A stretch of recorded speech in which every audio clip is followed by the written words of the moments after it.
Hello everyone, welcome back to the channel. In this video I'm going to be walking you through an easy step-by-step guide on how to change Duolingo app language to English. So if you want to change your Duolingo app language to English, here's a simple command for that, but make sure you watch the video to the very end so you don't make any mistake. So the first thing to do is to open the Duolingo app and make sure you log into your account. Then tap the profile icon at the bottom menu of your account page.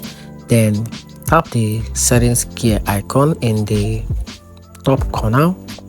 Then scroll down and look for app language or languages. Then tap it. Then choose English from the list of available language. So confirm your section. If prompted, the app will refresh in English.